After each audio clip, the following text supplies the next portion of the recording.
Fala pessoal, bem-vindo ao canal Só Mais Um Dev. Meu nome é João e no vídeo de hoje quero trazer para vocês um pouquinho sobre a linguagem Clojure, apresentar para vocês. Talvez você nunca tenha ouvido falar sobre essa linguagem, sei que ela não é das mais populares do nosso mercado, mas a ideia aqui é trazer para vocês um pouquinho sobre a linguagem, explicar alguns conceitos e quem sabe gerar um interesse em você em aprender uma linguagem nova. Vamos para o vídeo. Vamos começar entendendo primeiramente o que é o Clojure. Clojure ele é uma linguagem de programação, só que ele utiliza o paradigma funcional. Se você vem do mundo de orientação a objeto, você pode sentir uma estranheza num primeiro momento. Pelo menos foi assim comigo. Mas toda mudança de paradigma, ela gera essa estranheza. Lembra que quando você trabalhava com aquele banco relacional e começou a utilizar um NoSQL? Você provavelmente teve a mesma estranheza. Ela foi criada em 2007 pelo Rich Ricker e a partir do Lisp. Então o Clojure ele é considerado também um dialeto Lisp. E o Clojure roda dentro da Java Virtual Machine.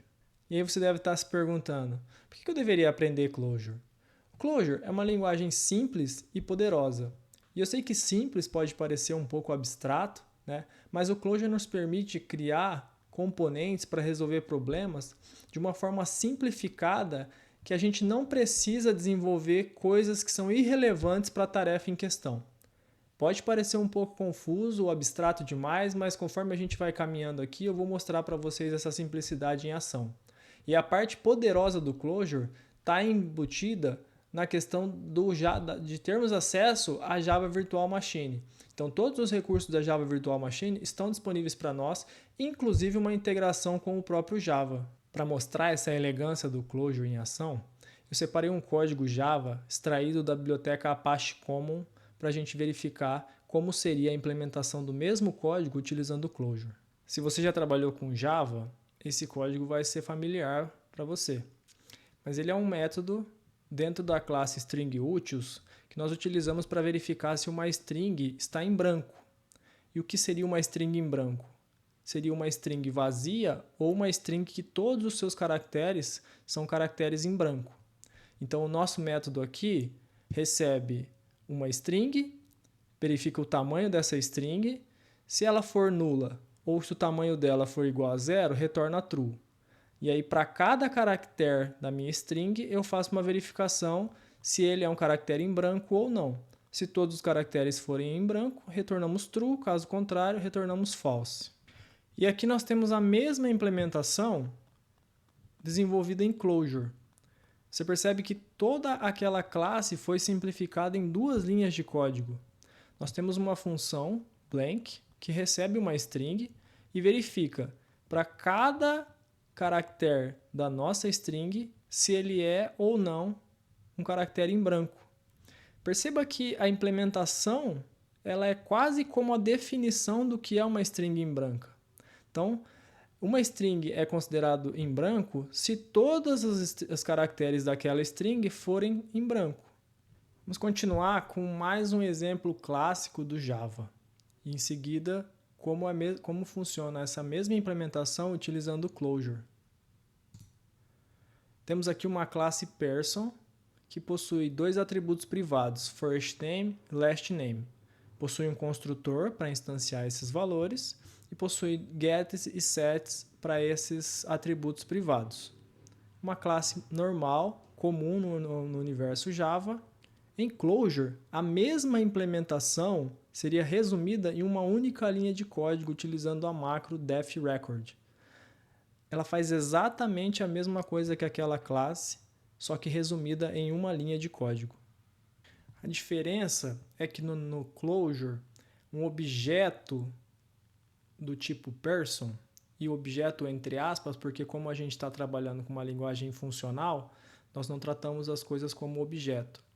Mas entenda como objeto, esse person ele é imutável, ou seja, assim como ele nasce, ele morre, não consegue sofrer alteração.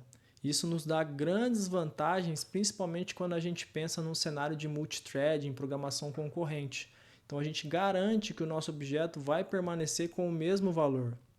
E o Clojure também provê implementações corretas de hashcode e equals devido a essa imutabilidade. E como falado na introdução, o Clojure ele é Lisp. Lisp são caracterizados por possuir um core muito pequeno e uma sintaxe bem reduzida, e a flexibilidade de trabalhar com macros.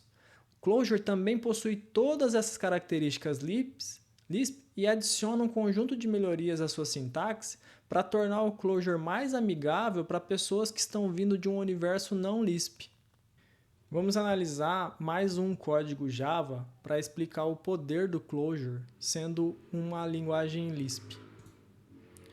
Aqui temos uma classe person e o atributo firstName é privado e a gente tem um get para o firstName público para que as pessoas, as classes fora da classe person consigam acessar o atributo firstName. E aí a gente tem continua porque a gente sabe que uma classe vai ter várias outras coisas além disso aqui.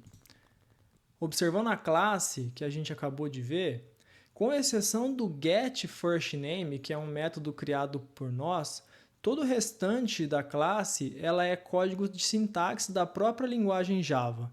Então a gente não consegue alterar os comportamentos. Um objeto privado é privado segundo a definição da própria linguagem. E se eu quisesse que esse atributo privado fosse privado só para o meu código de produção, mas se eu fosse público para eu acessar dentro dos meus testes, público para fazer serialização, se eu quisesse lidar com esses atributos privados de uma forma diferente, isso é impossível de fazer utilizando Java, porque eu teria que fazer uma solicitação, essa solicitação teria que ser analisada pelos desenvolvedores e talvez numa próxima versão do Java, dependendo da minha solicitação, eles poderiam implementar isso como uma funcionalidade. Então, o Clojure, por ser uma Lisp, ele nos dá flexibilidade de escrever as nossas próprias macros, customizando assim a própria linguagem. Eu conseguiria reescrever uma macro padrão do Clojure para que ela se comporte da forma como eu quero. Isso nos dá um poder tremendo quando se pensa em linguagem de programação. Como dito anteriormente, Clojure é uma linguagem funcional e como linguagem funcional, ela tem algumas características interessantes. No Clojure, as funções são First Class Objects. O que isso quer dizer? Quer dizer que as nossas funções elas são tratadas como um tipo de dado. E sendo um tipo de dado, eu posso passar uma função como argumento, eu posso retornar a função como resultado de uma outra função, e isso nos dá uma flexibilidade enorme no desenvolvimento. Outra característica, como uma programação funcional, os nossos dados são imutáveis. Então, toda vez que eu altero um dado, eu não estou fazendo uma alteração. Esse dado passa a ser um novo dado. E aquele dado antigo permanece com o valor de origem. E isso caracteriza também as pure functions, ou seja, funções puras. Dado um determinado argumento, eu tenho certeza que o retorno da minha função vai ser sempre o mesmo, sem me preocupar com side effects. Então, essas são as características de Clojure sendo uma linguagem funcional. Eu também havia mencionado a facilidade de Clojure de trabalhar com programação concorrente, num cenário que está cada vez mais comum, com processadores podendo trabalhar em vários clocks, em vários cores. Programação concorrente passou a ser uma preocupação de nós como desenvolvedores. Como o Clojure trabalha com programação funcional e imutabilidade, reduz muito a nossa necessidade de se preocupar com alterações que possam ocorrer de forma concorrente no mesmo registro. Mas mesmo sendo uma programação funcional, Clojure não é 100% funcional, então ela permite também a gente trabalhar com dados mutáveis. E para resolver esse problema de dados mutáveis, nós trabalhamos com Software Memory Transaction, que elas possuem mais tecnologia do que os simples locks que o Java nos permite. E por estar executando dentro de uma Java Virtual Machine, nós temos acesso a todas as APIs do Java de uma forma direta e nativa do próprio Clojure. Então, nós conseguimos executar qualquer método Java com simples linhas de código sem ter que fazer uma engenharia complexa. As APIs estão disponíveis e podem ser executadas de uma forma muito prática. Para demonstrar um pouquinho de Clojure, eu estou aqui com o meu IntelliJ aberto e vou fazer executar algumas funções para vocês terem uma ideia do como que é Clojure na prática. Vou começar com o básico Hello World, né? Então eu vou definir uma função hello que vai imprimir hello world. O Clojure nos dá possibilidade de acesso ao REPL, que seria como se fosse um terminal aqui que eu consigo executar o meu código e verificar ele de uma forma muito prática. Então, com o meu REPL aqui aberto, eu consigo executar o meu comando e verificar o que realmente funciona ou não funciona. Então, eu vou aqui executar o meu hello e pronto, tenho o meu hello world. Como que eu faço para receber algum nome como parâmetro? Então vamos lá, eu venho aqui e altero o meu hello para receber um name, e aqui eu utilizo a função string hello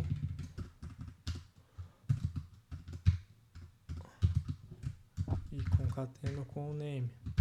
Recarrego, executo o meu hello novamente, dessa vez ele dá um erro porque ele está esperando um argumento, então eu vou hello João, ele imprime. Digamos que eu queira não passar um nome, digamos que eu quero que esse método hello tenha duas assinaturas, uma recebendo um nome e outra não recebendo. Então eu posso ter uma definição com um parâmetro e eu posso ter uma definição sem nenhum argumento. E essa vai chamar a mesma função passando o valor em branco. Eu recarrego aqui e eu executo João. Se eu não passar nada, ele vai executar a função sem o nome. Digamos que eu quero ir além, digamos que eu quero verificar. Então, se o nome for vazio, eu quero imprimir hello world. Se não, eu quero imprimir o meu hello com o nome. Então eu venho aqui, hello world, se eu passo João, hello João. Então vocês percebem que o REPL permite que nós testemos e executemos o nosso código muito rápido e muito fácil, evitando assim toda uma necessidade de finalizar, compilar, criar um teste de repente para executar um trecho de código. O REPL nos dá uma flexibilidade e uma testabilidade do nosso código quase que instantânea. E apesar de não ser uma linguagem tão popular no mercado brasileiro, existem grandes players que já utilizam o Clojure e tiveram cases de sucesso utilizando o Clojure. Destaque para o Walmart e para o Nubank. Segundo esse artigo no blog da Nubank, 90% dos microserviços do banco Nubank são escritos utilizando o Clojure. Isso nos dá base para entender o potencial que essa linguagem tem, pois um banco que hoje atua com mais de 15 milhões de clientes tem 90% dos seus microserviços escritos utilizando o Clojure. A ideia desse vídeo não era fazer um tutorial completo sobre o Clojure, mostrando aplicações na prática, e sim mostrar um pouquinho da linguagem e como ela funciona. Se você gostou do conteúdo e tem interesse em mais vídeos sobre Clojure, comenta aqui embaixo. De repente podemos trazer uma série no canal sobre Clojure, mostrando mais aspectos da linguagem, ensinando como fazer algumas coisas utilizando o Clojure. Então, deixe o seu like, comenta aqui embaixo e nos vemos no próximo vídeo. Até mais!